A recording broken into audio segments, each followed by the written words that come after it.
Alright YouTube, so today I'm going to be showing you guys how to actually get started into Deepwoken, alright? I feel like Deepwoken is a very confusing game in the beginning, but once you get the beginning down, the rest of the progression is very straightforward and easy, okay? Before this video starts though, it would mean a lot if you could please subscribe to the channel, alright? And like this video too. I'm going to be uploading a lot of Deepwoken. You don't want to miss out on the Deepwoken content that I'm releasing, alright? So subscribe to the channel if you're new. Let's try to hit 200,000 subscribers as soon as possible. Alright, so when you first enter the game will spawn you with a random race. Now, races in this game, in my opinion, don't really play a key factor into your build, alright? Like, if you end up losing a battle, it's not because somebody just has the quote-unquote better race than you. So just choose whatever race looks the best for you. If you press purchase reroll here, rerolls cost 150 Robux. And some races are more rare than others, as you can see. But that doesn't mean that the more rare race is better, okay? So just pick whatever looks cool to you. You could also re-roll your race variant, as you can see right here. Keep re-rolling it until you find something. For me, Vesperians look cool like this, so I'm just gonna go ahead and rock this. Let me choose my name real quick. I really like the name Crow. Where is Crow at? Here it is, Crow. Your face, depending on what your race is, you have different faces to choose from. And then your starting weapon, okay? This is very important. If you are planning to go into a weapon that scales off of medium, then you go the sword. The battle axe scales off a heavy weapon, and the stiletto scales off a light weapon. I am going to be going a light weapon life this run, so I will just start off with the stiletto. And then your attunement, okay? When you first start off the game lets you choose between the 4 common elements, which is Flame Charm, Frost Draw, Thundercall, and Gale Breath. You'll be able to unlock more elements later down the line, but that's something that you have to figure out yourself. For this life, though, I am going to be going Flame Charm. So there we go. Now, your core attributes. Each single attribute actually tells you what it does. Upgrading into certain attributes will give you special skills within them, too. So if I upgraded more into Strength, then obviously I'm going to roll some cool Strength stuff. And that's vice versa for everything else. So this life, I want a agility focused life starting off. And then I'll just put the rest into... let me think here. I'll just put the rest into intelligence. Okay. But as you can see right now that I actually have a free 2 points into fortitude and willpower.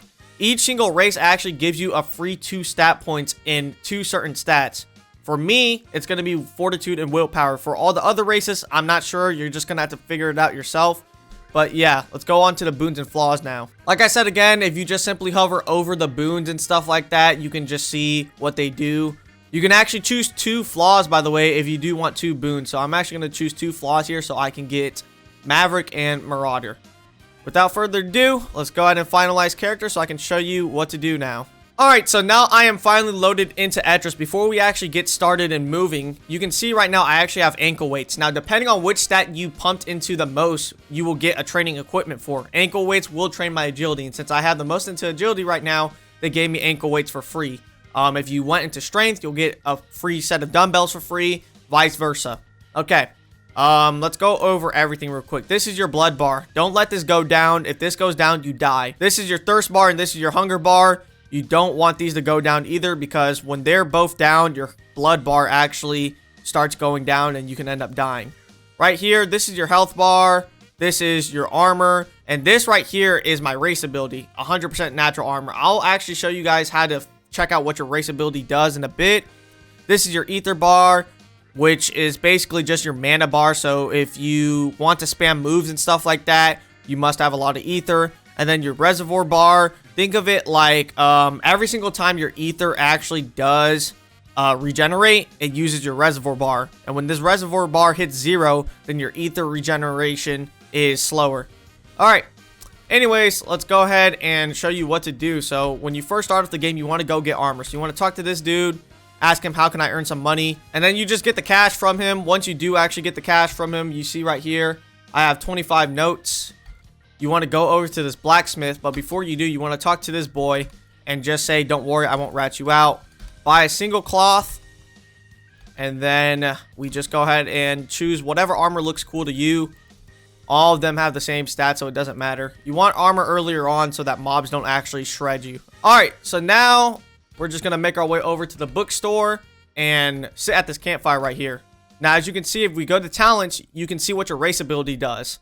For me, I actually have 100% natural armor, as you can see. This race gives you a little bit of armor on top of the armor that you already have. So Vesperians are actually pretty good early game, but I feel like later on into the game, this armor doesn't really mean much. So it shouldn't be that overpowered. Don't worry about that. Right here, I'm going to show you the trainings, okay? So if you want to increase your weapon stat right away, you buy a weapon manual and you just read it and do its job. How to make friends will increase your charisma. The encyclopedia will increase your intelligence, and then the math textbook will also increase your intelligence at a faster rate if you're good at math. So if you're good at math, go ahead and do that. If you're not good at math, then just read the encyclopedia. All right, let's go over and talk to this guy right here. You want to talk to this guy and get a golden ring from him, okay? He's going to give you a gold ring, and you're going to be selling that later. But we're going to make our way over here to the mantra place so I can show you all the trainings, okay?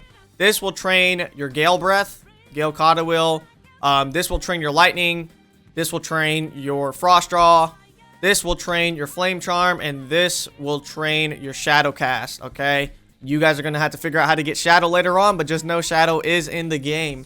If you do end up wanting to train your elements, well, here's the place. Alright, now I'm going to make my way all the way over to the Antiquarian, where I will show you the rest of the trainings. Before we do go there, though, you want to go to the general shop and actually pick up a piece of flint. You're going to need this later because basically early game you have no form of healing besides sitting at campfires. You're going to need a flint to light up a campfire. You're going to make your way over here. You're going to see some signs, as you can see right here, that guide you to places. I totally forgot something in my guide. You actually want to talk to this guy right here and obtain an axe. With an axe, you'll be able to actually cut down wood or cut down trees so that you can actually make wood, okay? So I'm just going to go ahead and find a tree real quick. Here's a tree right here. You want to actually go ahead and cut down this tree. And when you do, you'll be able to pick up wood. With wood, you can make a campfire, all right? You simply just set up this campfire pit, light your flint, and then sit at it so you can actually heal. And as you can see from the text right there, it said that my agility can be increased as long as I equip the ankle weights. So if I equip the ankle weights right now, you can see I got 1 into agility because I was walking around the map. If I go ahead and re-equip it, okay, you can see right here it says, you are currently training this attribute. Activities related to the attribute will increase it automatically. So what that means is simply if I just roll around, you know, if I roll, you know, slide jump, slide, just running around the map in general will increase my agility. All right, so I'm going to go ahead and sell my gold ring here so that I actually have 34 notes, and that's going to be enough for another training that I can use. Your dumbbell will increase your strength. Prayer beads will increase willpower. The ankle weights obviously increase agility. And then the training vest will increase fortitude. But you can also buy this boulder right here to increase fortitude, which I think is way better. So buy the boulder if you want to increase your fortitude. All right. And I think that's about it. For now, I do want to increase my light weapon XP alongside my agility. So what I'm going to do is go all the way back to the bookstore and actually buy a weapon manual. All right, let's go ahead and buy my weapon manual here. And now we are ready to actually go to Arisia. Arisia is going to be the place where you're going to farm earlier on, because the island we're currently on right now is Etris. Etris is an island where you don't get any farm off of at all. It's just a place where you actually gather food before you get off to the adventure, okay? So you want to gather these pomars right here. And then you want to go ahead and gather these brown caps too. I'm going to teach you a secret recipe to make soup. So in this game, as long as you have 2 different types of mushrooms, you can go to a campfire and make mushroom soup. I'm going to gather these brown caps right here. And then hopefully find some dentifilo on the way, which I have. That's really nice. But, yeah, man. Basically, you want to gather up food in Etris because there's going to be no food at all in the PvE island areas, alright? The PvE island areas are made for you to progress, and basically, whenever you're done progressing, you come back to Etris to gather up on more food, sell your stuff, and just buy more trainings and all that kind of jazz. So, I'm going to go to this campfire right here and actually make the mushroom soup by crafting it. You put both of them into the crafting table, and as you can see, I have made mushroom soup. And I've gotten XP for that too. That's actually really nice. Doing new stuff in the game, like crafting new recipes, discovering new islands, and all that kind of jazz. Just exploring the game in general will give you a little bit of XP, so make sure you're doing that, okay?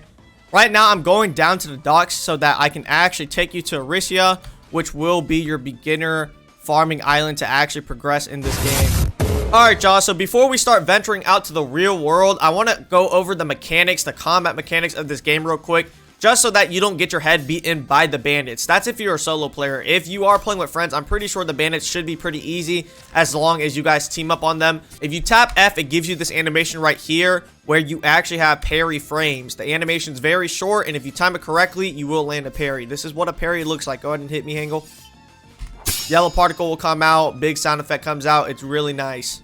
Now, to block in this game, all you have to do is simply hold F. Now, be in mind, though, if you do end up blocking, you actually still get the parry frames when you initiate your block. So what I mean by that is that even if I do hold F, you can hear it slightly. So hear carefully. You hear how I still get the parry frames even though I'm holding F to block. So basically, I'm just going to try to block right now, but I'm going to time my parry. So Hangle, hit me. As you can see right there, I land the parry. But since I held F, I still have, you know, the block. You want to use blocking in situations where you actually mess up on the parry. So let's say they get you with the mix-up. Hangle, just go ahead and feint and attack me. So I bite on the feint, but since I still have enough time to block after biting on the feint, I'm going to obviously block. I don't want to take a free hit. So you got to get used to that. Be in mind, though, man, if you do get your block hit, your posture actually goes up. So go ahead and keep hitting my posture until it's broken.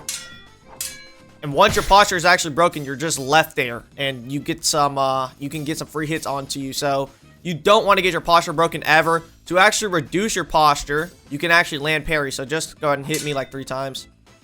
Oh God, there's some lag here. Okay, so now I'm gonna go ahead and land a parry and watch my posture bar go down. As you can see, it goes down. Go ahead and hit me again. And it actually raises your opponent's posture bar. So I'm gonna have Hangle parry me so you can actually see this. I'm gonna hit you. Oh crap. Parry. Parry. As you can see, y'all, your posture actually does go up. Alright, so one last thing I want to show y'all about blocking is that if you do end up blocking in M1, you have priority over the next attack as long as your opponent isn't using something fast like a dagger. So what that means is if Hangle hits my block, no matter how fast he's swinging afterwards, you know, how fast he's spam clicking his mouse, I will always have priority. So I'm gonna block his attack. He's spamming M1, and as you can see, no matter how fast he spams M1, I still have priority every single time. And then now he's going to do the same. So you're just going to block my M1, and then I'm going to spam click. So watch, hear my mouse. I'm going to literally spam click M1. As you can see, right there, he still has priority. So take use of that and make use of that. Oh yeah, you can also parry basically every spell in this game. So go ahead and use a spell, Hangle. As long as you time it properly, you can parry any spell, so be in mind of that. If you do want to get better at parrying, as long as you have a friend, if you're a solo player, sorry, you're just going to have to fight NPCs and get better. But if you do have a friend, an easy way to get the feel for parrying in this game is actually parry trading. So what that means is I'm going to hit Hangle, he parries, he's going to hit me back, I parry. So let's just do it slow at first. Okay, so this is probably what y'all are going to look like on your first day. But then once you get better at it, you actually do want to go faster. So let's go ahead and show them how we normally do it.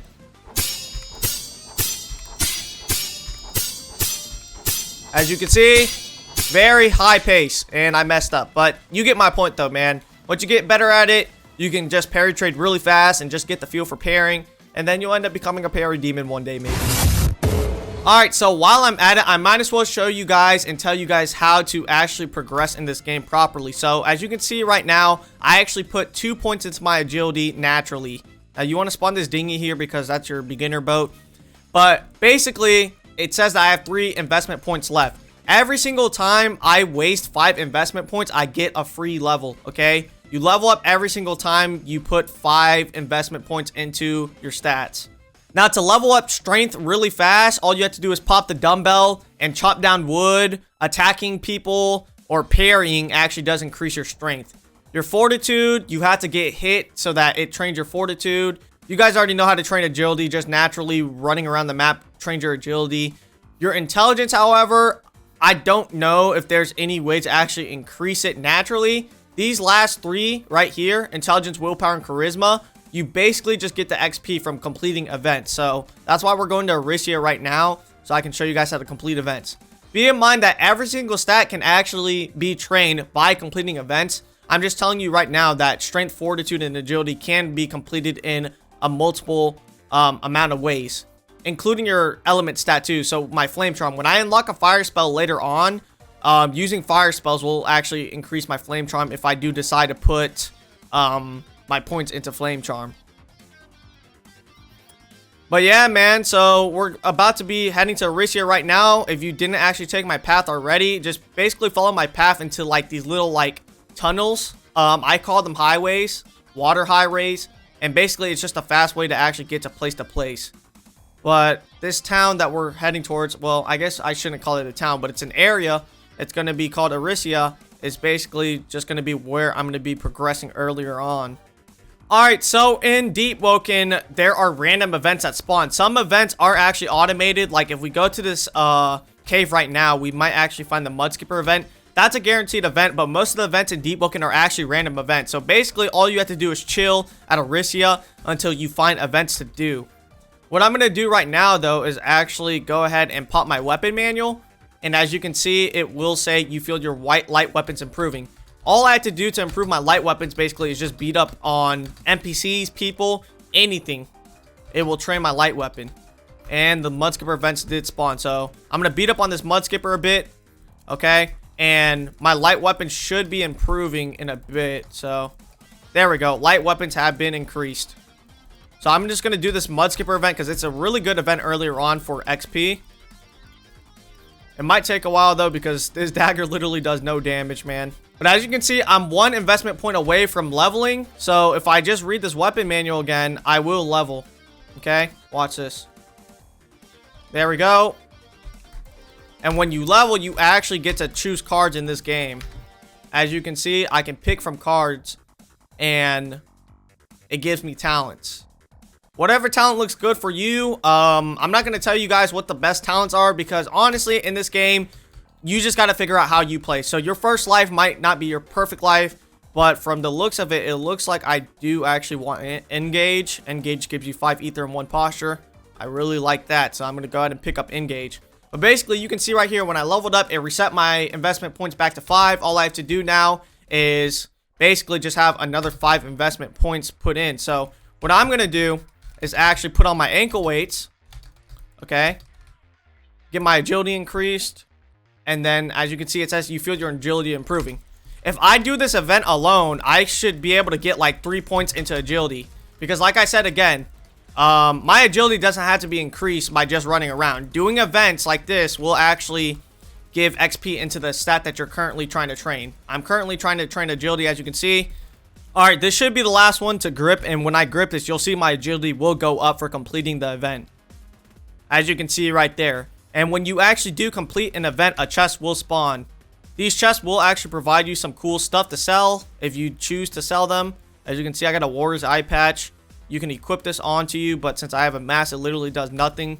My agility did increase off of that. That's really nice. So let's just go ahead and re-equip my ankle weights on, because I do want to actually train my agility earlier on so I can get some cool agility talents that I know about already.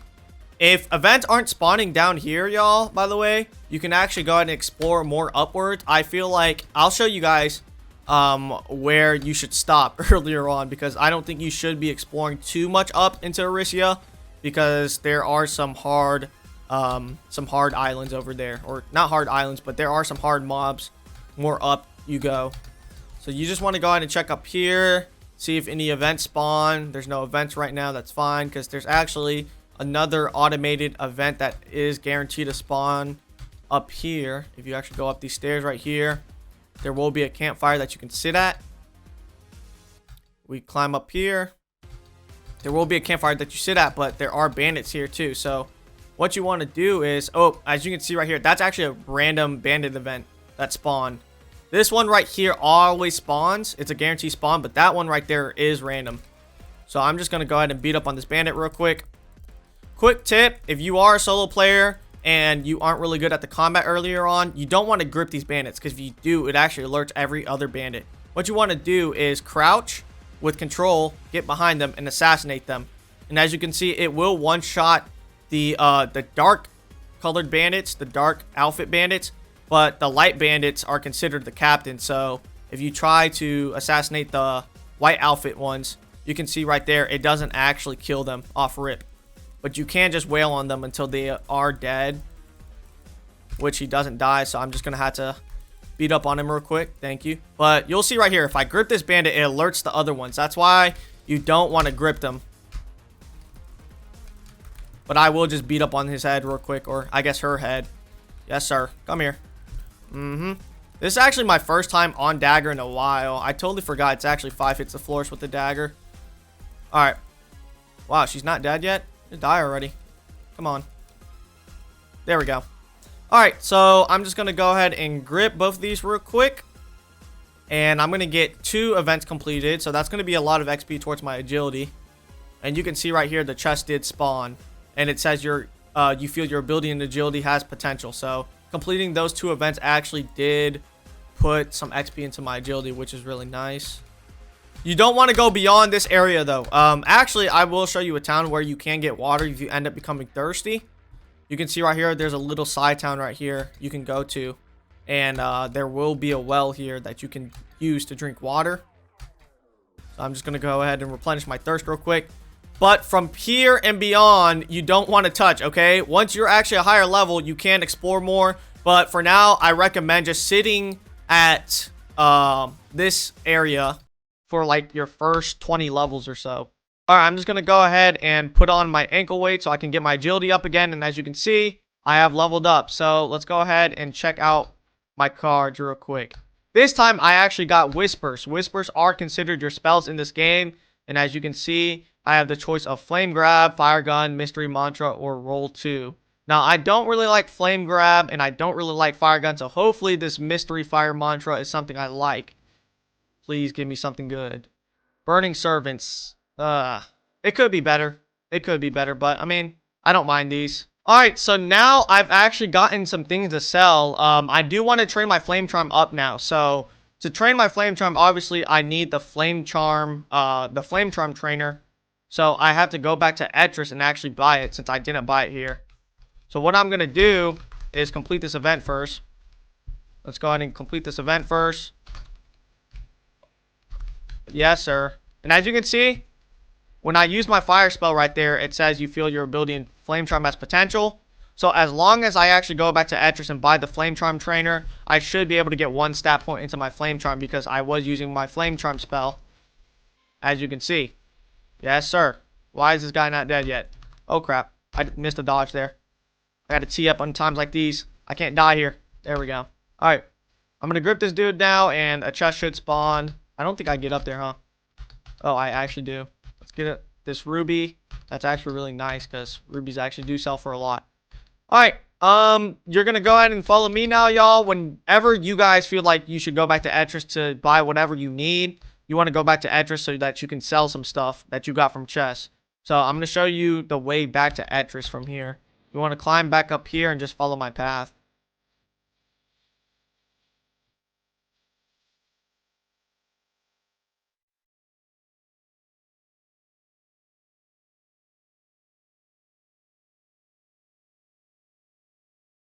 Alright, you're going to make your way down this cave right here. Make sure you actually hit all the spots where you don't take fall damage from. I just took fall damage like a bot, but that is totally fine. And then you want to just enter this place, make a left right here, and then you want to slide down by holding control. Slide down, and then this is actually one of the Legion's place, okay? If you want to learn more about the lore, you can just talk to them, but I don't care right now, okay? This is going to be your boat spawner. Go ahead and actually spawn your dinghy. And then we will make our way back to Etris so we can sell our stuff and just buy more things. Alright, I'm back home. Well, I mean, it might not be home for some of y'all if you decide to actually have beef with Etris. Anyways, if you actually say, I like to sell something, it actually just shows you what you can sell. I don't know why it shows Cloudstones and Tornado Sparks. You can't actually sell those, but I'm going to sell my Ruby here. Shadow Hunter, Silver Ring, Alchemist Hat. I actually do need this Purifying Ring. It's actually really nice. I'm going to go ahead and equip this Purifying Ring real quick. And I think that's everything that I can sell, right? Yep. As you can see, I have 92 notes now. So if I decided that I want something into strength, I just go ahead and buy this dumbbell here. Now, though, it seems like the play is to actually train my willpower. And then I actually want to go to the mantra shop to actually buy my flame charmer trainer. So that's what we're going to do right now. Go ahead and head over here. Atris is a pretty simple island to remember once you actually get everything down. It might be a little confusing at first, but there are signs around Atris that actually just tell you where to go. As your Arc Gem now, which is your Flame Trainer. And if I use it once, I should be able to get one into Flame Charm. As you can see, because I was using my Flame Spells earlier back on Aricia. I wonder if I can get it for the 2 time. Let's see here. 2? Yes, sir. 3? Probably not 3. Oh my god, hold up. Do I get a full level off of this? Game's trolling. Oh my god, I'm actually goated for that. I used my spell that many times and leveled it up. That's actually cool. Let's see if I get something cool here. I'm gonna actually get Ether Kit because I really do like having a lot of Ether in my build. So that's what we're gonna do. Anyways, I'm gonna go ahead and buy this math textbook here because I do want my intelligence up. And I think that's basically it. Now you just rinse and repeat. You go back to Aricia, you farm up, and then once you're actually level 20, it's up to you guys to figure out the other islands, okay, y'all? This was just a beginner guide to get you started into Deepwoken, all right? Deepwoken has a lot of secrets in the world, a lot of exploration, a lot of things that are really fun in this game. But I'm not going to sit here and handhold you throughout the whole journey. The point of this game is to, figure out everything yourself. That's what makes Deepwoken really fun. The PvE, exploration, the PvP. There's a lot of things in this game and a lot of secrets that you can discover. So hopefully you guys discover it by yourself or even with friends. Obviously playing this game with friends is 10 times better. I'm going to tell you that right now. But yeah, man, hopefully you guys did enjoy this video and hopefully you guys got a good start to this game. I know when I started off in this game, I was very confused. So, a guy would have helped a lot, not going to lie to you. But yeah, man, if you guys did enjoy this video, be sure to like, comment, subscribe for more. Other than that, it's been your boy Nano, and I'm out. Have a great day, y'all.